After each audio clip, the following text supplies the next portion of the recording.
Talk about your all-time backfires. I asked Miles, did he want to teach? And then all of a sudden he said, yes.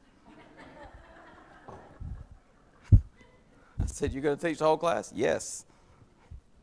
And he wanted the microphone. I kind of got stuck there, Aaron. I didn't really know what to do.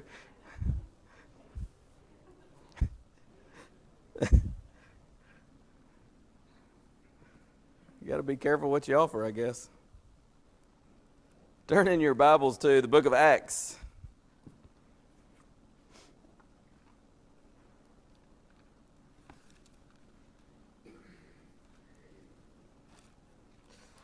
Let me see, 22. I was about to say 23. We left off in chapter 22. And I'm going to try to move quickly again tonight, and hopefully we can have a little bit where we can catch up, and any questions, comments,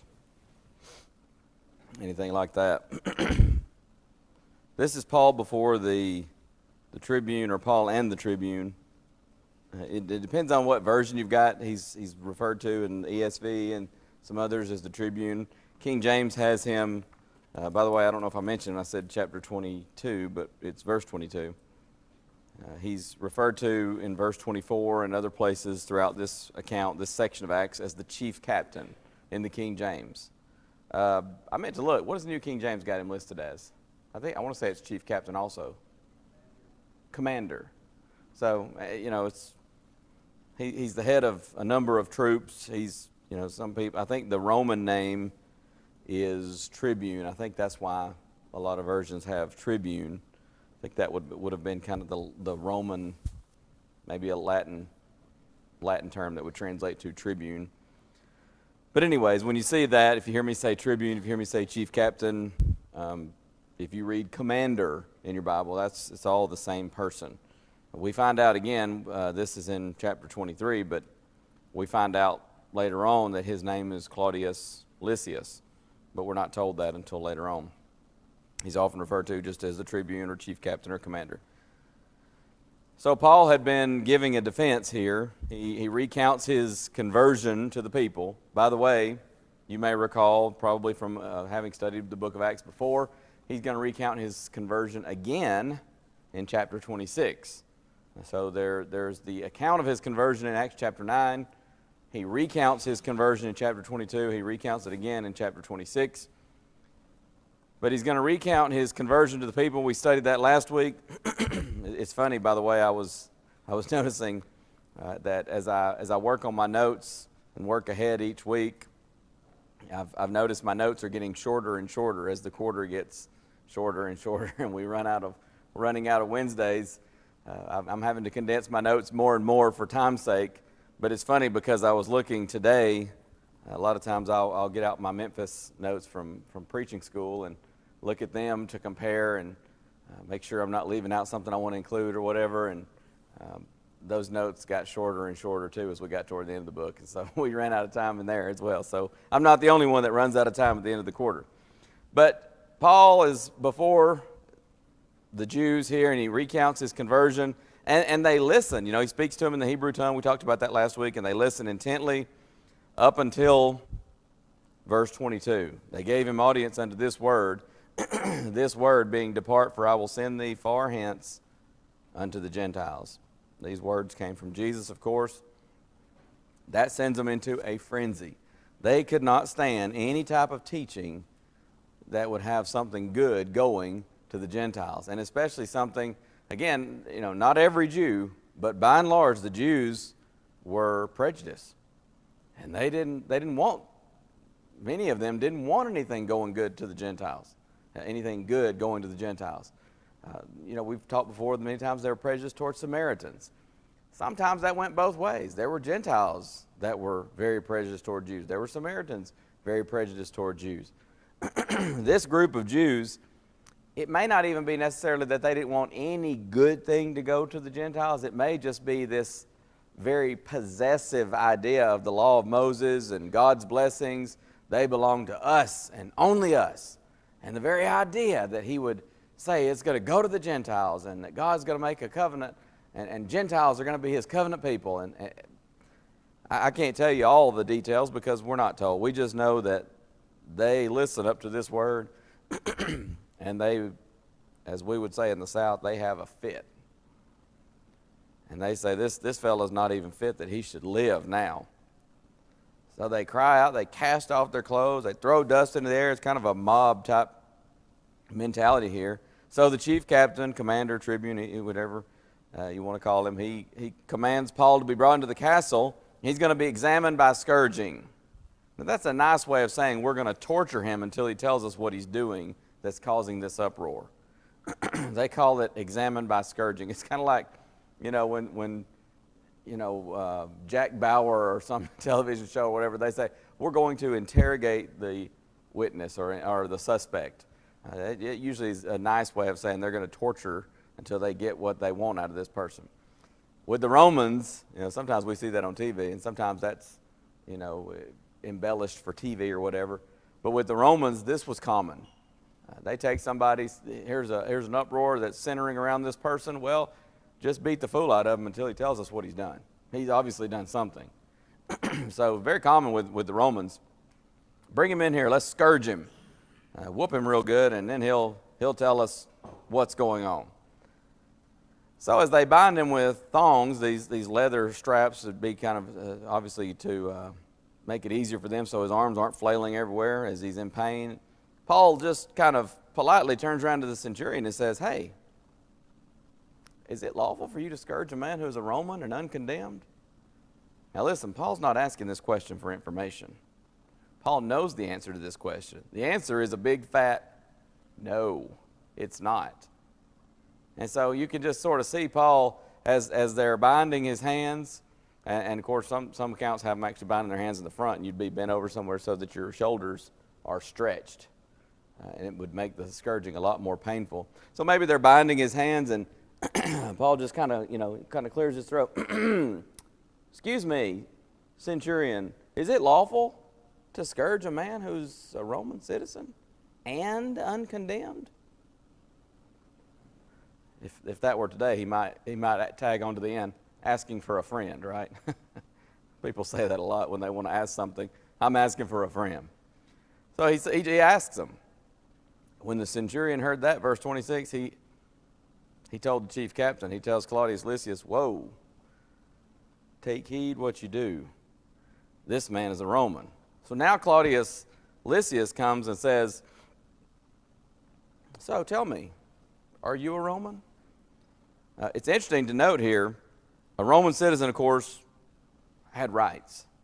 If he's just a Jew, and right now that's all they think he is, up to the point that Paul says something, they think he's just a Jew. If he's a Jew, what rights does he have? None with Rome. Now, he might have some rights among his Jewish brethren, but with Rome and the Roman soldiers, not a one. But if he's a Roman citizen, he has rights. Now, the flip side of that coin is, if you say you're a Roman citizen and you're not, now you're in trouble. So it seems here, and I'm going based on the whole exchange, it seems that Claudius Lysias, the chief captain here, he doesn't really think he is a citizen. He thinks he's using this to try to lessen the punishment or to get himself out of the scourging. So he says, hey, tell me, are you a Roman? And Paul says, yea, yes. The chief captain answered, with a great sum obtained I this freedom. And Paul said, but I was freeborn. It seems, and again, I can't say this 100% certainty, it seems that he's getting a little bit sarcastic with Paul. I don't know why I said Saul. With Paul, and maybe even getting a lot sarcastic with Paul, almost as if he's saying, I paid a lot for my Roman citizenship. It must be coming pretty cheap these days. It kind of seems like that's what he's saying. And Paul says, I didn't even buy it. I was freeborn. It's almost like there's a little exchange here, and Paul's he's not being a smart aleck, but he's not letting this fellow just push him around either. He says, look, I'm a Roman citizen. Well, it must be coming cheap nowadays. Paul says, no, I was freeborn. You see, if you're born in certain cities in the Roman Empire, you obtained that citizenship by birth, and you had those rights. I was free-born. It's almost like he says, I'm really more, in some sense, more of a Roman citizen than you are. So at this point, they departed from him, which should have examined him. Verse 29, and the chief captain also was afraid after he knew that he was Roman, because he had already bound him. You know, Paul pushes the issue a little bit here, but see, he's got the leverage because they've already bound him uncondemned. That went against his Roman rights as a citizen. So he could have been in trouble just for that. So, you know, it seems Paul knows what he's doing here. He's not backing down because he's got some leverage here. And he's not just trying to be a smart aleck, but he's not just going to let this fella push him around either. Well, you know, citizenship must be becoming pretty cheap these days. Paul says, no, I was free-born. So on the morrow, the next day, because he would have known the certainty wherefore he was accused of the Jews, he loosed him from his bands, commanded the chief priests and all their council to appear, and brought Paul down and set him before them. Verse 30, of course, the soldiers, they know now they're not going to beat Paul because he's a Roman citizen, he's uncondemned. This is against Roman law. By the way, I've just saw something I passed over in my notes. Paul, in a sense, seems to be saying to Claudius, at least in one sense, I'm more of a Roman citizen than you. I was free-born. I didn't have to pay a cent for this citizenship. So we might say in one sense he was more of a Roman citizen than this chief captain.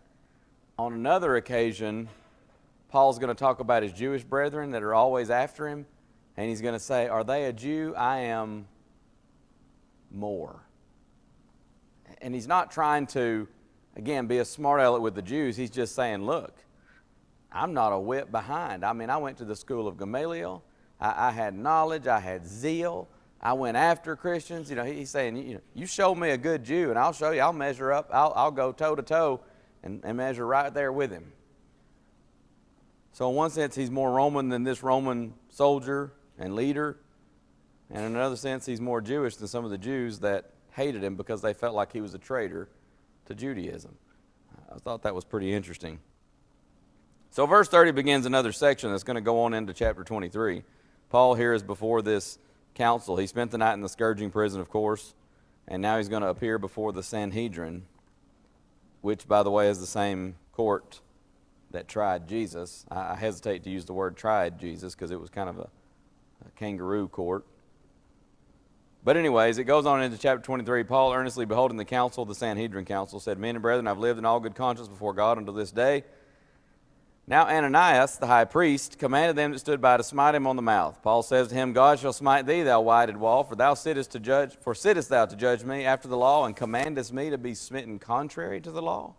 It was illegal and highly offensive what Ananias had them do in smiting Paul on the cheek. And they that stood by said, revilest thou God's high priest? Then said Paul, I wist not, brethren, I knew not that he was the high priest, for it is written, thou shalt not speak evil of the ruler of thy people. This is an interesting little section here down through verse 5. Paul's here before the council. He gives them a summary statement of his heart. He says, I did all things, everything that I've done, even up to this present time, the things that I did that I found out were bad, the things that I'm doing now that are good, I did it all in good conscience. And so, you know, he says, everything I've done, I've believed it to be right at the time I did it. Now, he's going to talk about how he found out later some of those things were not right, but I did it in good conscience, he says. He's not using that as justification. He's just saying, you know, I'm just as zealous as you are. But you can be zealous and be what? Wrong, right? I mean, you can be zealous and be dead wrong. I mean, he's persecuting the church, the very body of Christ. He's persecuting God. But he was doing it in all sincerity and in all zeal. And that's the point he's getting at here. Earnestly beholding the counsels, what verse 1 says in the King James, right? Yeah. In the ESV, it's got looking intently. One fellow said perhaps Paul recognized some of these men. May even have been some of the ones who had sent him out persecuting Christians earlier. But I want to mention something here about Ananias. This Ananias is different than the one we read about in Luke chapter 3, verse 2, John 18:13, Acts 4:7.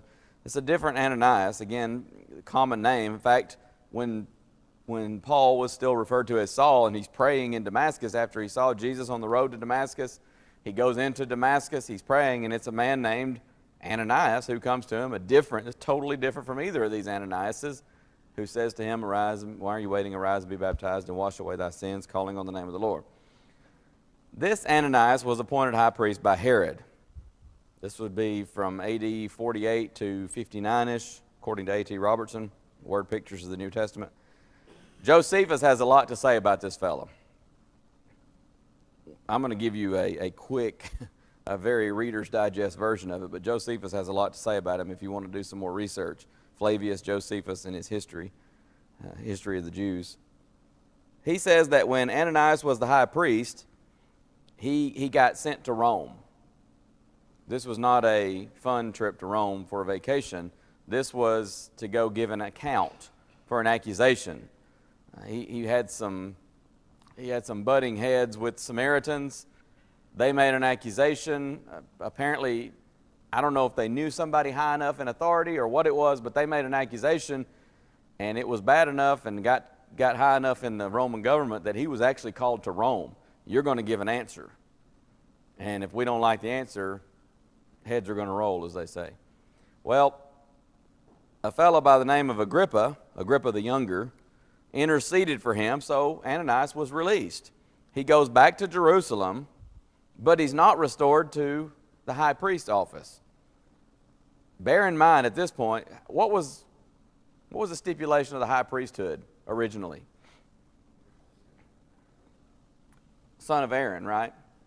And you had to be a Levite, but even more specifically than that, sons of Aaron. And it was passed down. By the time you get to Rome, the Roman Empire in the first century opening of the New Testament, this is where your intertestamental history comes in handy, because you see some of it developing. But man, by the time you get to the first century in the New Testament time, the high priest office is kind of a joke as a religious office. It's not really a religious office. It's a political office. And Rome would appoint this person, Rome would appoint that person, and if the Roman person in charge didn't like this person, or if they upset them, they just, you're done, you're out. They didn't care if you were a descendant of Aaron, they didn't care if you were a Levite. It was a political thing. So Ananias was appointed, as I mentioned, by Herod. Now he comes back to Jerusalem after his trial there at Rome, giving an account, trial, whatever you want to call it. He comes back, but Felix, at this time, now is in charge, and Felix has appointed a man named Jonathan as the high priest. Again, they just appoint them and disappoint them as they so choose. Appoint, unappoint, disappoint, however you want to word that. So Jonathan had been appointed high priest to replace Ananias. But Jonathan got sideways of Felix. Felix doesn't like him now. So what Felix does, this is according to Josephus again, Felix has some men hired, and they go in and they murder Jonathan. In fact, if I understood what I was reading correctly, and I was reading through some of this quickly, but if I understood it correctly, if I remember correctly, he was actually murdered in the temple. So Jonathan is murdered. After his death, the high priest office remained vacant until Agrippa appoints another high priest, and during the interim period, Ananias stepped in, probably by consent of the local Jews, to kind of serve as interim high priest. Nothing official about that as far as Rome was concerned, but the people are kind of thinking, well, he was high priest before. We need somebody to handle these cases. When the Sanhedrin convenes, who's going to be head of the council and be the high priest who sits in the head of the council? Well, and here's Ananias. Well, I'll step in if that's the will of the people. He was a politician. He was known to be a man of bad character. And this act of smiting Paul, as I mentioned, it was illegal. It was very offensive. Paul fires back at him in verse 3. The same word that Jesus used in Matthew 23:27. Jesus says whited sepulcher, whereas Paul says whited wall. But that whitewashed, I think some translations have it whitewashed. That's the same word in the Greek that Jesus used describing the Pharisees. What Paul is saying here is the same thing Jesus was saying to those scribes, Pharisees, hypocrites. You're a hypocrite. You're pretending to be one thing, but you're not. So he fires right back at the high priest. This may be a little bit of stinging from, I don't mean physical stinging, but I mean emotional and spiritual stinging from the smack on the cheek. In other words, the smack on the cheek was to shut him up. Again, it's insulting. It was illegal, very offensive. So he fires back. And basically, he's catching them here in a contradiction of their actions. They're trying to uphold the law by breaking the law. It doesn't work. Then they accuse Paul of irreverence. You're going to revile God's high priest? And then you get to verse 5. In verse 5, there's so much debate over this. Some people say one way, some people say another. There are two possible explanations here. And I just submit to you, I don't know that anybody will ever know for sure which of these it is. It doesn't matter. It doesn't change anything for you and me and our salvation and getting to heaven or not. It's just one of those interesting things to discuss. It may be, and honestly, it depends on what day you ask me which one I'm going to say I think is most likely. I've changed 2 or 3 times just today studying this again, getting ready for class tonight. But one possibility is Paul's being sarcastic. Some people say, how does he not know that that's the high priest? Who wouldn't know who the high priest is? Now, again, Ananias is serving during an interim period, and that's when this happens. So Ananias is not really rightfully the high priest. So knowing that he had been sent to Rome and comes back, Jonathan's the high priest, but Jonathan's dead. Well, all Paul knows is it's not supposed to be Ananias. So could he have not known? Honestly, sure. And in fact, A.T. Robertson, in his Word Pictures of the New Testament, says that's the most natural reading of the Greek text. When he says he didn't know, he didn't know. Some people say, how does Paul not know? And so if he did know, then this would be sarcasm. He's calling him out. He's saying, oh, I didn't realize this was the Lord's high priest, because the Lord's high priest sure wouldn't act like this. If it's sarcasm, that's kind of what he's saying. Or maybe also alluding to the fact that politically he knows he's not the high priest either. So that's one option. The other option is he really didn't know. The high priest may not have been wearing his official garb that the high priest wore. Some commentators say, why on earth would he not be wearing the official dress of the high priest? He may not have been sitting in the seat where the high priest typically sat. Now, as far as the clothing, sometimes people say, well, why on earth would he not be wearing the clothing? Well, again, I think it was Robertson that made the point. This was a very hastily called meeting of the council. So maybe he doesn't have time or didn't take time to put on his high priest garb. There's a lot of guesswork here, as you can see. It may be that he wasn't sitting in the official seat. Paul may have been away so long that he didn't recognize Ananias on sight. Or there's been a lot of speculation. Again, it's not something that's ever explicitly stated in Scripture, but seems to be evidence that Paul had some serious issues with his eyes, right? Maybe he just couldn't see very well and didn't know who it was.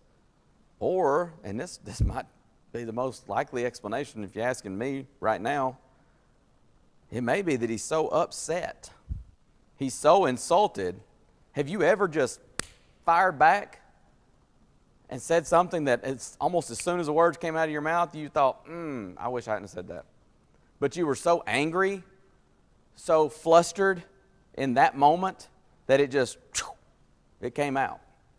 It may be that that's what happened. They pop him upside the face and he says, God will smite you, you whited wall, hypocrite. And somebody says, whoa, you going to talk that way to God's high priest? And it may be that Paul, now he's had a chance to stop and think, and he says, I'm sorry. I kind of said that before I even realized who was speaking. It is written in the Bible, you don't speak evil of the leader of God's people. I don't know. I can't give you a 100% answer on that. I think any of those are possible, but it really comes down to either sarcasm or ignorance, or he spoke very hastily. I guess that would be 3 options. I said 2. Sarcasm or ignorance, or he spoke very hastily and kind of took a step back after he had a chance to think. Verses 6 through 9, he's going to use the ongoing controversy between the Pharisees and the Sadducees about the resurrection of the dead.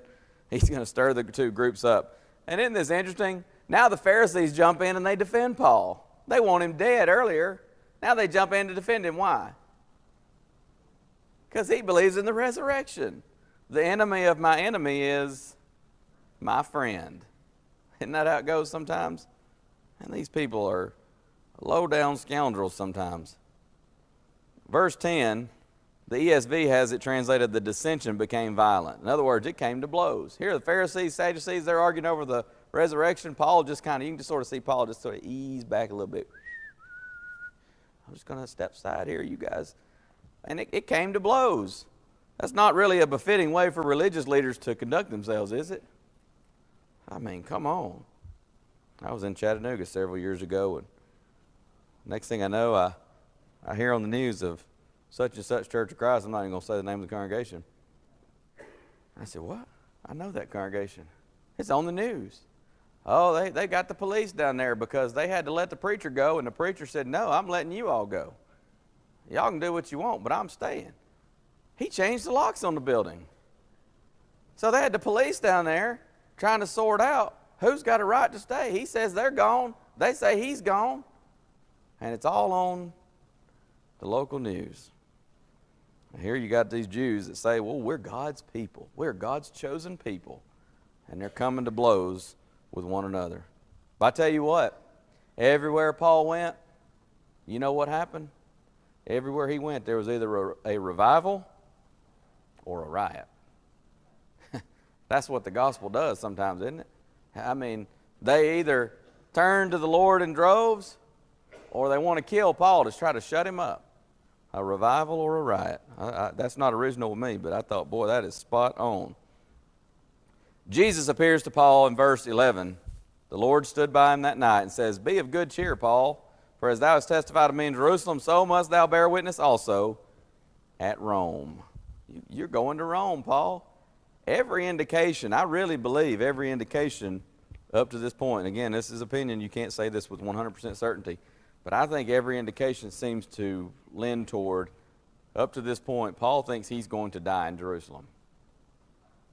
And now Jesus appears and says, be of good cheer, Paul. You wanted to go to Rome? You're going to Rome. It's not going to happen necessarily how he thought it would, but he's going to Rome. Well, verses 12 through 22, they come up with this plot to kill Paul. Oh, they get themselves together. We find out later it's 40 men. They make a vow, a curse is the way the KJV puts it, but it's a vow that they're not going to eat or drink till they had killed Paul. I wonder how that worked out for them. I wonder how, yeah, that is pretty bold. I wonder how many of them stayed true to that vow. Not going to eat or drink till we kill Paul. More than 40. I said 40, but there were more than 40, verse 13. So they come to the chief priests and the elders, and they say, look, we just want y'all to know, we've made this vow. Isn't this something? They come to them apparently expecting praise. I mean, again, this is what you're dealing with some of these people that are claiming to be religious, spiritual people. And they say, here's what you're going to do. Get the chief captain to bring him down tomorrow as though you would inquire something. Deceive the chief captain. Lie about it, and then we're going to kill him. Oh, aren't we good people? We're God's chosen people. Aren't we good? Folks, there's a lesson in this. We can look back at them and wag our finger and say, boy, what a bunch of hypocrites. We need to be careful. Sometimes we do all kind of things as if the end justifies the means. They say, you lie to the chief captain. Get him to send Paul down here. And then we're going to cold-blooded murder him when he does. Well, Paul's sister's son, of course, that's his nephew. He heard about this, so he goes and tells Paul. Paul calls a centurion over there and says, hey, this young boy needs to go talk to the chief captain. So they take him to talk to the chief captain. The boy tells the chief captain, and the chief captain says, keep it secret, keep it safe. Don't tell anybody. And we're gonna handle this. He doesn't want anybody to know because he doesn't want them to know he's got a plan to get around this little plot to kill Paul. By the way, this is a very good example of the old saying, pray like everything depends on God, but what? Act like it all depends on you. Paul doesn't say to his nephew, hey man, don't worry about it. The Lord's already appeared to me, and he's told me I'm going to Rome. So let him just call me down there. I don't care. Come what may. I'm going to Rome. Now, would God have worked it out? Perhaps. Maybe that was conditional, though, on, Paul, don't go and do something so foolish. But either way, I think it's a good example of that principle. You pray like everything depends on God. You act like everything depends on you. In other words, do what you can. We talked about this other times when the angel came and released Peter from prison. Angel smote him on the side. The shackles fell off. He wakes Peter up. He opens the gate that was locked, but he doesn't put Peter's clothes on him. He says, get up, put your clothes on, gird yourself, shoes, and let's go. There are things that you and I can do, and God says, you do what you can. I'll handle the rest. So Paul says, you need to go tell the chief priest, or the chief captain, the tribune, what's going on. And so he does, and the tribune says, hey, don't say a word. We're gonna work this out. So that's verses 23 through 35. Paul's going to get sent to Felix. Third hour of the night, it's about 9 o'clock in the evening. 470 Roman personnel. 470 soldiers, 40 Jewish men. That's a little bit overkill, isn't it? But do you remember back in Acts chapter 16, we talked about a law in Rome called Justinian's Code? Does anybody remember what that law is? You lose your prisoner, you die. You lose your life. So you know what Claudius Lysias says? I ain't taking any chances. I'm sending 470 men. We're going to make sure Paul is transported safely because I'm not answering for that. So 470 military personnel. It's interesting. Greek words here, I'm not even going to attempt to pronounce them, but one of them, I've had Greek and I should be able to pronounce them probably, but some of these are tough even probably for an advanced Greek class. I was looking for the verse. Let me find the verse and I'll give you the corresponding English word. How about that? Where does it say the 470 men? I just lost my place. There it is, 23. Soldiers. This Greek word means heavy armed legionaries. And then, of course, you've got horsemen. Every legion had horsemen. And then the other word, spearmen, is light-armed supplementary troops. They would carry a lance in the right hand. So you got different types of troops, some heavy armor type troops, lighter infantry, and then, of course, cavalry. The Roman headquarters in Palestine were at Caesarea, so that's where they're going to send him. By this time, of course, Felix has taken Pilate's place as governor. He's sending him to Felix. Pilate is the one he took his place. Claudius Lysias is, again, the tribune. We're told that here in verse 26. And he sends this letter to Felix. And this letter kind of makes me laugh every time I read it because he embellishes it a little bit. He's going to make himself look good here. When you write the letter, I guess you get to do that, right?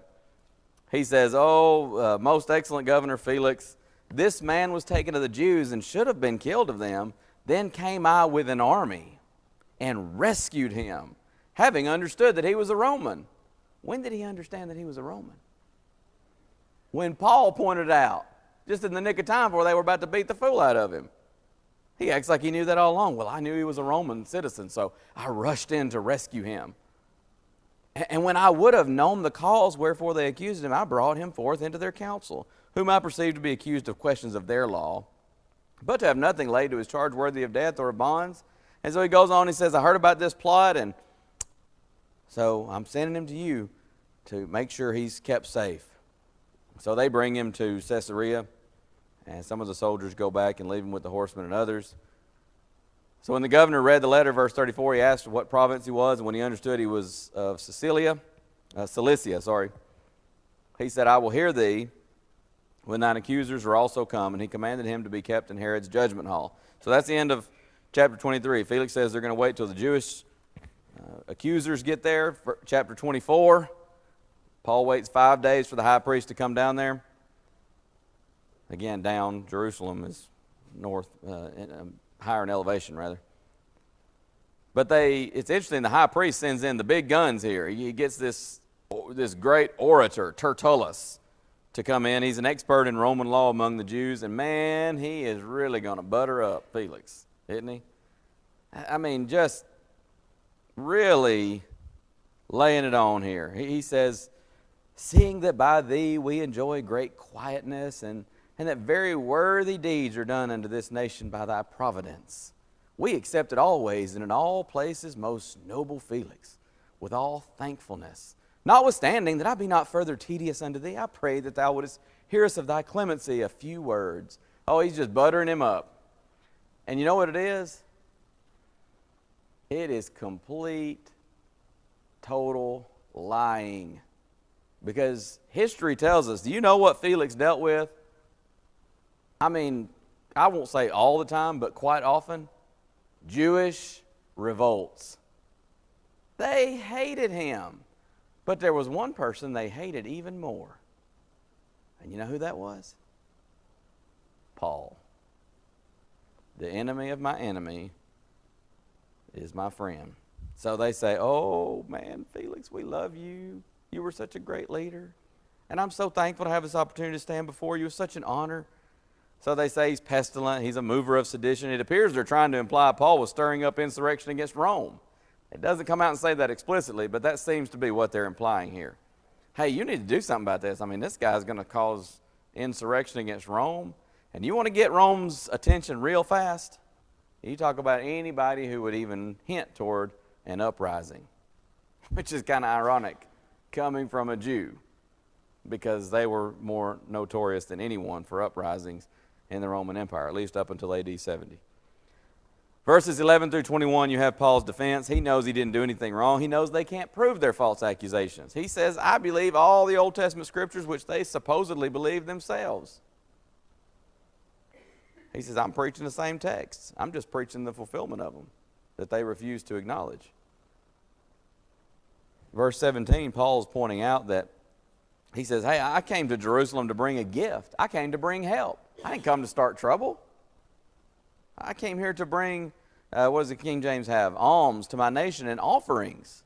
I come here bringing stuff to help, and they say I'm a mover of sedition? How does that work? Verse 18, he knows where all this is coming from. Certain Jews from Asia found me purified in the temple, neither with multitude nor with tumult. He says, I know who's making this accusation. And where are they? They're not here. In fact, that's what he says, verse 19, who ought to have been here before thee, and object if they had aught against me. Or, he says, let these same here say, if they have found any evil doing in me while I stood before the council, except it be for this one voice that I cried standing among them, touching the resurrection of the dead, I'm called in question by you this day. He says, these Jews from Asia, they're not even here to accuse me. But hey, let's let the ones who are, just go ahead, tell me, what have I done wrong? You tell me what Roman law or Jewish law I have broken. They couldn't do it. And he knew they couldn't do it. And he goes back to the argument of the resurrection. That's the heart of the matter, specifically the resurrection of Jesus. That's what he's trying to get to. He wants to talk about the resurrection of Jesus from the dead. He can't ever get that far because they keep causing tumult. Verses 22 through 27, Paul is kept in custody. Felix, he knows about Christianity. He's going to confer with Lysias. And so Paul is kept a prisoner, but he's kept a prisoner with great privilege and great access. Felix knows good and well Paul is innocent, but he's too stubborn just to let him go. And so, of course, we find out later on he hoped to receive some money. Felix brings his wife to hear Paul. It may very well be that they just want to hear about his adventures and his travels. Doesn't seem like they really had much interest in spiritual matters. Verses 25 and 26 are well known to us as he, Paul, reasoned of righteousness, temperance, self-control, and judgment to come. There's a coming judgment. Felix trembled. He trembled and answered, go thy way for this time. When I have a convenient season, I will call for thee. Isn't that sad? Paul preaches this sermon about the cost of Christianity, righteousness, right living, and about the judgment that is coming. He tells them about the need for self-control. And let me tell you, you do some historical research, and if ever there was a person that needed a sermon on righteousness, judgment, and temperance, it was Felix. And some people have speculated this may very well have been a fire and brimstone type of lesson. Felix was alarmed. It shook him up, as it should have. But he didn't respond properly. He wasn't ready to make a change. Was it Drusilla, his wife, who kept him from obeying? Who knows? We don't know for sure. Tradition holds that Drusilla and her son were killed in the great eruption of the volcano at Pompeii. Soon after her death, Felix would be relieved by Festus. He would come into the place of Felix. Verse 26 again tells us Felix had hoped for some kind of a bribe. He hoped that money should have been given him of Paul that he might loose him. Wherefore he sent for him the oftener and communed with him. They continue their dialogue, but it doesn't seem like it's a dialogue based upon, I want to learn more about the gospel. It seems like it's a dialogue based upon, maybe if this happens enough, he'll give me some money and then I can let him go. I don't know if he thinks Paul is some kind of wealthy person. There's never any indication in Scripture Paul had that much money. Maybe he thinks the churches are going to take up a big donation, and I don't know. But there's never any indication in Scripture that Paul had any kind of money that a political leader would be interested in. Felix leaves Paul in prison for over 2 years. He wanted to do the Jews a favor, so when he goes out of office, guess what? He just leaves Paul in prison. He leaves him there just to do the Jews a favor. I saw one brother, he had a note. What happened to those who had given up food and water until Paul was killed? I guess they're all dead by now, right? I doubt they stuck to that vow. It's interesting here, Luke doesn't say a whole lot except that people could come and visit Paul. Luke is with Paul. Bear in mind, these chapters, you got 2 or 3 chapters here that are 2 or 3 chapters, but it's happening within a relatively short period of time. And when you get to chapter 27, verse 1, if you want to just turn over there to 27:1, when it was determined that we should sail into Italy. So again, Luke is with Paul. He'll be with Paul until he arrives in Rome. Luke doesn't tell us a whole lot, but he is with him, and it's possible, as some folks say probable, that Luke wrote his gospel account during this period. Maybe so. Some people speculate perhaps he even started the book of Acts at this point also. We are nearing the end of the historical events, so he could have been beginning a journal or keeping a journal all along. Who knows? Of course, ultimately, he's writing by inspiration, but interesting thoughts to think about. Chapter 25 is Paul's appeal to Caesar. He's before Agrippa. The first 12 verses, you have Paul before Festus, and this is where he's going to appeal to Caesar. It's been 2 years. Here are these men, they're still after Paul. They really want him dead, don't they? Now they want him to be sent to Jerusalem, and Festus says, no, he's going to stay at Caesarea, and you're welcome to come there if you want to come and bring charges against him. So verses 6 through 11, that's exactly what they do. They can't prove the charges, of course. Verses 8 and 9, you got Paul pushing back a little bit here. He says, neither against the law of the Jews, neither against the temple, nor yet against Caesar have I offended anything at all. But Festus, willing to do the Jews a pleasure, answered Paul and said, wilt thou go up to Jerusalem and there be judged for these things before me? He hints at sending Paul back to Jerusalem. And again, I don't know if Paul knew about the plot. I think with my opinion here, I think it's kind of a matter of principle here. Paul says, no. What's the purpose of going back to Jerusalem? Either there's going to be some kind of plot to kill me, or I'm just going to go there and have a mock trial among the Jews. Either way, it's not right. And it's illegal. And so Paul says, pick up there at verse 10, I stand at Caesar's judgment seat, where I ought to be judged. To the Jews have I done no wrong, as thou very well knowest. For if I be an offender, or have committed anything worthy of death, I refuse not to die. Paul understood capital punishment is scriptural. But if there be none of these things whereof these accuse me, no man may deliver me unto them. It's not right. You can't just send me unto them. I appeal unto Caesar. And of course, Festus says, he confers with the council, hast thou appealed unto Caesar? Unto Caesar thou shalt go. So he says, that's where we're going to send him. Paul says, nothing inherently wrong with capital punishment. If I've done anything worthy of death, I don't refuse to die. But I haven't done anything. And since nothing in the Jews' charges has been proven true, you can't just send me to Jerusalem for some kind of a mock trial. It's a joke.